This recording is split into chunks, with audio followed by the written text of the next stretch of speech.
বাংলাদেশের সার্বভৌমত্বের সাথে কোনো ধরনের বিন্দু মাত্র আপোষ করার আমাদের সুযোগ নেই। যেহেতু আমাদের শাপলা প্রতীক পেতে আইনগত কোনো বাধা নেই, তাই এনসিপি আগামী নির্বাচনে শাপলা প্রতীকেই অংশগ্রহণ করবে।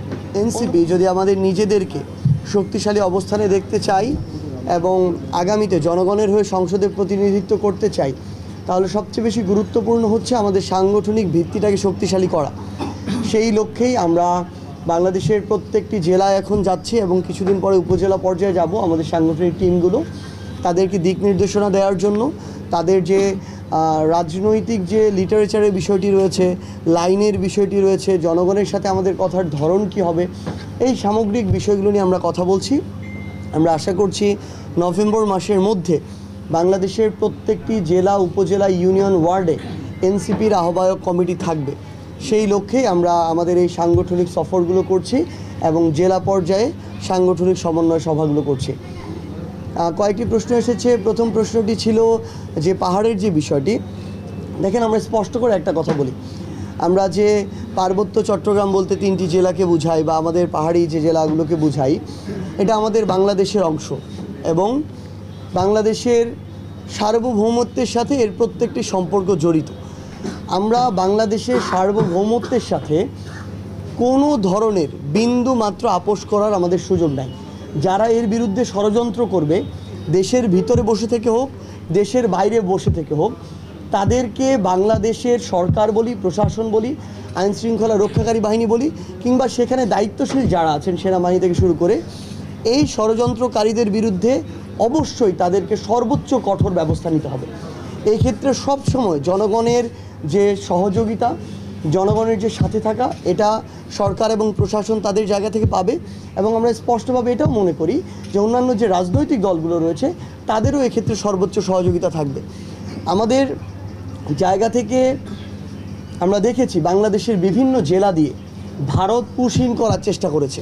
আমরা দেখেছি ভারতের মিডিয়া যেগুলো রয়েছে সেগুলো এক একটা প্রোপাগান্ডা মিডিয়া হিসেবে নিজেকে হাজির করেছে, শুধুমাত্র প্রোপাগান্ডা ছড়ানোর জন্য, টিআরপি পাওয়ার জন্য নিজেদের ওই মিডিয়া নামক প্রতিষ্ঠানগুলোর দেউলিয়াত্বের প্রমাণ দিয়েছে।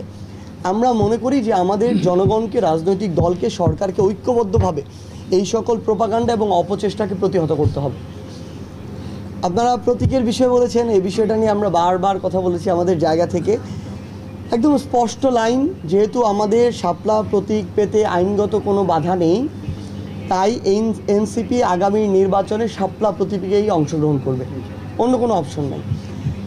আমরা নির্বাচন কমিশন তাদের জায়গা থেকে আমরা অনুরোধ করব, তারা যেন নিজেদের স্ট্যান্ডার্ডের প্রমাণ দেয়, তারা যেন ওই মার্কা যেগুলো আছে, যেগুলো বাংলাদেশের মানুষের সামনে যে কোনো একটা রাজনৈতিক দল, অতীতের, বর্তমানের কিংবা আগামীর যে কোনো একটা রাজনৈতিক দল যেই মার্কাটা নিয়ে একটা ডিগনিটি শো করে তারা তাদের জায়গা থেকে নির্বাচন করতে পারবে, জনগণের কাছে যেতে পারবে, ওই ধরনের মার্কা আমরা তাদেরকে ওই লিস্টে ইনক্লুড করতে বলবো। এবং যেগুলো মানুষের হাসির খোরাক যোগায়, সেগুলো যে কোনো দলের জন্যই সেগুলো আসলে ওখানে থাকা উচিত না। এটা তাদের স্ট্যান্ডার্ডের প্রশ্ন, এটা তাদের রুচিবোধের প্রশ্ন। আমরা আহ্বান করব তারা যেন এটা নতুন করে এই তালিকাটা ঠিক করেন তাদের জায়গা থেকে। এই নির্বাচন কমিশন অভ্যুত্থান পরবর্তী বাংলাদেশে একটা স্বাধীন সাংবিধানিক প্রতিষ্ঠান হিসেবে যদি তাদের স্বকীয়তা বজায় না রাখতে পারে, যদি কোনো প্রভাবের দ্বারা প্রভাবিত হয়ে আমাদের এই ন্যায়সঙ্গত অধিকারটা আমাদেরকে না দেয়, এনসিপিকে শাপলা প্রতীক না দেয়, আমরা মনে করি এই নির্বাচন কমিশন আগামী নির্বাচন কমিশন হিসেবে কাজ করার সম্পূর্ণ আস্থা হারিয়ে ফেলে। যেই নির্বাচন একটা দলকে একটা মার্কা দেওয়ার মতো মেরুদণ্ড দেখাতে পারে না, যেই নির্বাচন কমিশন, সেই নির্বাচন কমিশনের কাছে একটা দেশের জাতীয় নির্বাচন, তা আবার অভ্যুত্থান পরবর্তী বাংলাদেশে আমরা কীভাবে আস্থা রাখবো, এই প্রশ্নটা আমরা তাদের কাছে রাখলাম। আমাদের যারা ঐক্যমত্য কমিশন প্রতিনিধিত্ব করছেন, স্পেশালি এটা আমাদের পলিসির বিষয়, আমাদের এই পলিসিগত বিষয়গুলো আহ্বায়ক সরাসরি কথা বলেন এবং সদস্য সচিব সেখানে প্রতিনিধিত্ব করছেন, সেই বিষয়ে তারা তাদের অপিনিয়ন দেবেন।